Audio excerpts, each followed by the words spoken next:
So here we are again, the sunrise. This time at Saguaro Lake, and just around the corner over there where I'm looking up, it's where the sun's gonna come peeking out any minute now. Boy, it sure is pretty. It's so quiet. But what I love about the sun, you hear me say it, another sun, another day. Gonna be a good day. I'm choosing today to be a good day. All kinds of possibilities. Looking forward to good possibilities.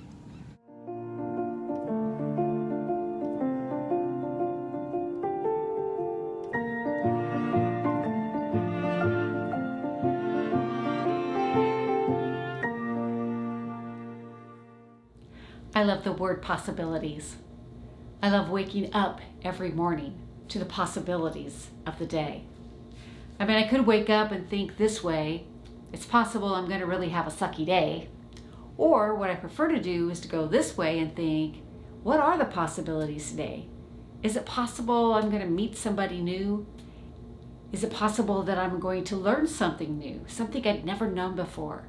Perhaps I'll eat something new and something that's really, really yummy. Or perhaps I will actually see something new, something I'd never seen before, something that takes my breath away. I love the possibilities in thinking that way. Not too long ago, we were driving to church, my husband and I, and about the third stoplight, which we had missed, my husband made this comment: I think we're going to miss every single light today. And I looked over him and I said, you're really being a pessimist today. I mean, you're really being a pessimist today.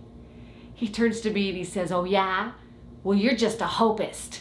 That's what you are. You're just a hopist. So I looked back at him, we kind of laughed, and I said, you know what? I am a hopist. I like that word for me. In fact, on the day that I die, and when you choose out a tombstone and you want to write something, you could write on there, Carrie Tolbert, she was the eternal hopist. I like that, and I am an eternal hopist. I think there's always possibility of something better on the horizon. I think I'm not alone in that. In fact, if you read Romans chapter 15, verse 13, I think another hopist, also known as the Apostle Paul, wrote these words, which I am going to share with you at this time. Romans 15:13. I pray that God, the source of hope, will fill you completely with joy and peace because you trust in Him. Then you will overflow with confident hope through the power of the Holy Spirit. I am fully convinced, my dear brothers and sisters, that you are full of goodness. You know these things so well you can teach each other all about them. Well, that's what I want to teach today. That's what I want to encourage today. There is possibilities, endless possibilities of goodness, of kindness, of a life worth living. I believe this. I know this to be true. About 15 years ago, I walked through a difficult season of my life when I was going through 8 rounds of aggressive chemotherapy and then 35 rounds of radiation for breast cancer. And I remember when I would walk into that treatment center, there were 2 emotions. There was either those that were there that just had no hope at all. They looked like death. They were feeling death. And then there were those others that would be in there and they had hope written all over themselves. I remember one particular guy, young guy, and we were going through chemotherapy class together where we would learn what to be expected. And he was just there and he was laughing and he was making everybody laugh and he was just filled with joy. He was filled with joy.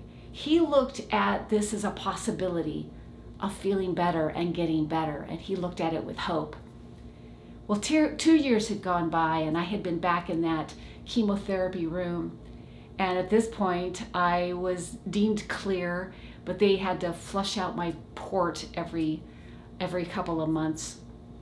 And when I got there, this same guy was there 2 years later, still going through chemotherapy, and yet he was still laughing. He was still making everybody else feel good. It was just a completely different atmosphere when he was there. I don't know how his journey with this ended, but I still believe he ended with hope and was still cracking jokes to the very end, because he woke up every morning with the possibility of something good for the day. I think no matter what, that's what I want to do. I'm always going to wake up with this hope, this good hope, this great hope that we have, that there's always something good possible.